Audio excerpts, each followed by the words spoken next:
Hello प्यारे बच्चों, आप सबका स्वागत है हमारे यूट्यूब चैनल गुरुजी करबा क्लासेस में। हम आपको आज बताएंगे कि कार्बोक्सिलिक अम्ल बनाने की विधियां कितनी हैं। हमारे पास 6 विधियां हैं जो 6 से बोर्ड एग्ज़ाम में 12th क्लास के बोर्ड एग्ज़ाम में पूरी की पूरी आती हैं। 12th क्लास बोर्ड में पूरी की पूरी ये देखने को आपको मिल जाती, बहुत ही महत्वपूर्ण है बोर्ड एग्ज़ाम में केमिस्ट्री के पेपर में।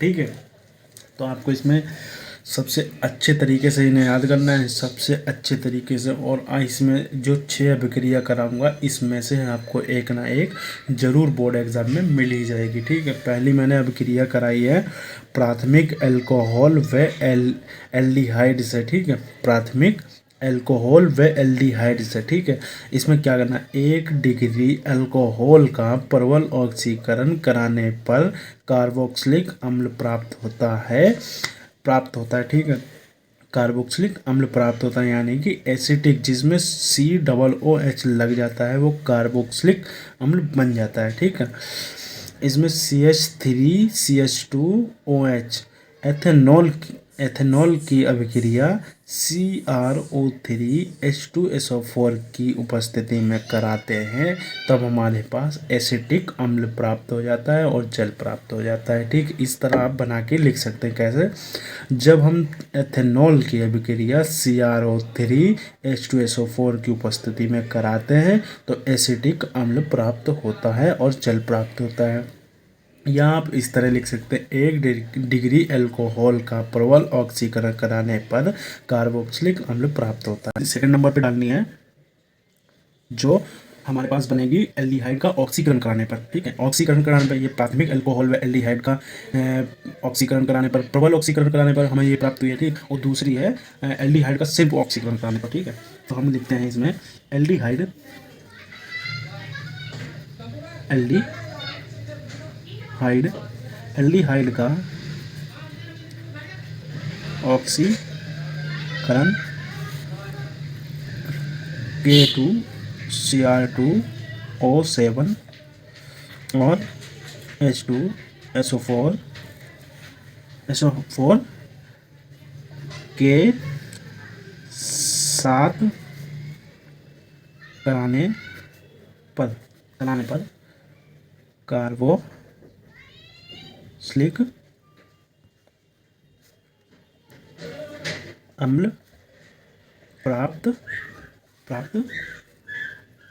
होता है। ठीक है, इस तरह इसमें इसकी अभिक्रिया कैसे लिखेंगे, CH3CHO। ठीक है, एथेनॉल। ठीक है, इसमें भी हमारे पास कार्बन टू कार्बन है, तो इसमें भी हमारे पास 2 कार्बन है, तो हमें भी यहाँ पे एथेनॉल ही बन जाएगा। ठीक है, एथेनॉल बन जाएगा। और फिर हम क्या करते हैं, हम K2R2O7 और H2SO4 की उपस्थिति में कराते हैं। जब हम एथेनॉल की अभिक्रिया यानी कि CH3 बॉन्ड CHO की अभिक्रिया हम K2Cr2O7H2SO4 की उपस्थिति में कराते हैं तो हमारे पास क्या बन जाता है, कार्बोक्सिलिक अम्ल बन जाता है। ठीक है, CH3COOH। ठीक है, बन गया।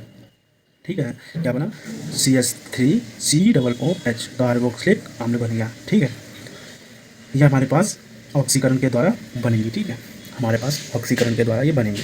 क्या बनेगी, कार्बोक्सिलिक अम्ल बनाने की विधियाँ। ठीक है, कार्बोक्सिलिक अम्ल बनाने की पहली विधि है प्राथमिक अल्कोहल व एल्डिहाइड के साथ कराने पर। ठीक है, 1 डिग्री अल्कोहल का प्रबल ऑक्सीकरण यानी कि प्रबल ऑक्सीकरण कराने पर कार्बोक्सिलिक अम्ल प्राप्त होता है। ठीक है, एल्डिहाइड का ऑक्सीकरण कराने पर K2Cr2O7H2SO4 की उपस्थिति में कराने के साथ कराने पर और कार्बोक्सिलिक अम्ल प्राप्त होता है। ठीक है, समझ गए? आपको इस तरह पेपर में इसे याद करना जरूरी नहीं है, बस आपको ये याद करना जरूरी है। ठीक, आपको बस ये याद करना जरूरी है। क्या याद करना है, एथेनॉल की अभिक्रिया K2Cr2O7H2SO4 की उपस्थिति में कराते हैं तब हमारे पास कार्बोक्सिलिक अम्ल प्राप्त होता है CH3 बॉन्ड COOH। ठीक है, आपको बस इतना याद करना, ये याद करने की जरूरत नहीं है, बस आपको इतना याद करना है, अभिक्रिया याद करनी है। अब हमारे पास दूसरी विधि कौन सी है, हमारे पास दूसरी विधि है एल्किल बेंजीन से। ठीक है, बेंजीन आपको पता है बेंजीन कैसे बनती है, बेंजीन इस प्रकार बनती है। ठीक है, भाई, एल्किल बेंजीन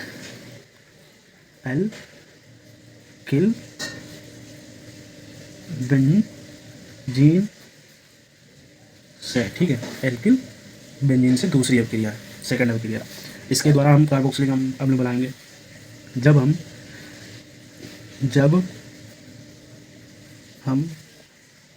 KMnO4 प्लस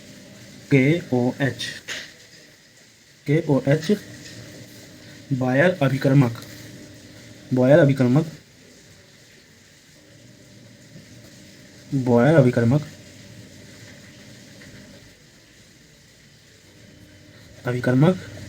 के द्वारा अम्लीय माध्यम में एल्किल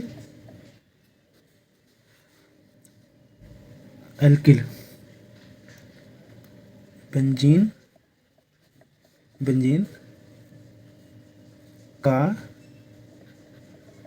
ऑक्सीकरण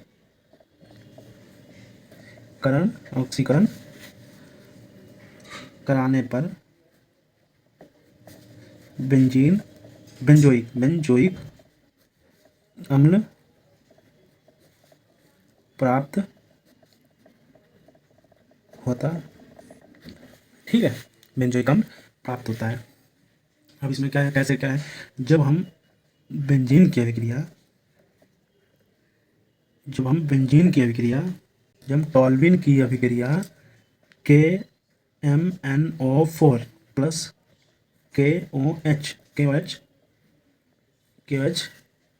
प्लस H प्लस के साथ कराते हैं तो हमारे पास बेंजोइक अम्ल प्राप्त होता है। क्या प्राप्त होता है? बेंजोइक अम्ल प्राप्त होता है। बेंजोइक अम्ल प्राप्त होता है, ठीक है, बेंजोइक अम्ल प्राप्त होता है जब हम KMnO4 प्लस KOH बायर अभिकर्मक के द्वारा अम्लीय माध्यम में एल्किल बेंजीन का ऑक्सीकरण कराने पर बेंजोइक अम्ल प्राप्त होता है। जब हम एल्किल बेंजीन का ऑक्सीकरण कराते हैं, एल्किल बेंजीन का, ठीक है, यानी कि एल्किल बेंजीन का हम जब ऑक्सीकरण कराएंगे तो हमारे पास बेंजोइक अम्ल प्राप्त होगा, ठीक है। जब हम टॉल्विन की अभिक्रिया, ये टॉल्विन है बेंजीन CH3, ठीक है, टॉल्विन की अभिक्रिया KMnO4 प्लस KOH की और प्लस इसे हम कहते हैं पोटेशियम परमैंगनेट, ठीक है, क्या कहते हैं? पोटेशियम परमैंगनेट, ठीक है, परमैंगनेट कहते हैं इसे। आप इस अभिक्रिया को बस इतना अभिक्रिया को याद कर लो, बस आपकी वो पूरी परिभाषा बन जाएगी। इसी को तो आपको लिखना होता है, उसमें। इसमें क्या लिखा है? जब टॉल्विन की अभिक्रिया पोटेशियम परमैंगनेट के साथ कराते हैं तो हमारे पास बेंजोइक अम्ल प्राप्त हो जाता है। ऑक्सीकरण करा देते हैं तो हमारे पास बेंजोइक अम्ल प्राप्त हो जाता है। तीसरी हमारे पास अभिक्रिया है ग्रिग्नार्ड अभिकर्मक से, ठीक है, ग्रिग्नार्ड अभिकर्मक बहुत ही सरल है, आपको आसानी से समझ आ जाएगी। तीसरी हमारी अभिक्रिया है हमारी ग्रिग्नार्ड अभिकर्मक से क्या बनाने की? ग्रिग्नार्ड अभिकर्मक से कार्बोक्सिलिक अम्ल बनाने की विधि, ठीक है। तो हमारे पास क्या है? हमारे पास जब हम CH3 Mg Br plus CO2 की अभिक्रिया जल और हाइड्रोजन की उपस्थिति में कराते हैं तो हमारे पास CH3COOH प्लस Mg Br और OH प्राप्त होता है, ठीक है। जब हम अब इसकी परिभाषा कैसे लिखनी है? अब इसकी परिभाषा आपको कैसे लिखनी है? Carbon oxide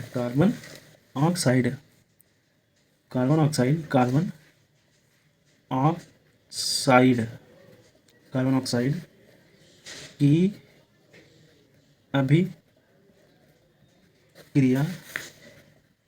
Grignard Grignard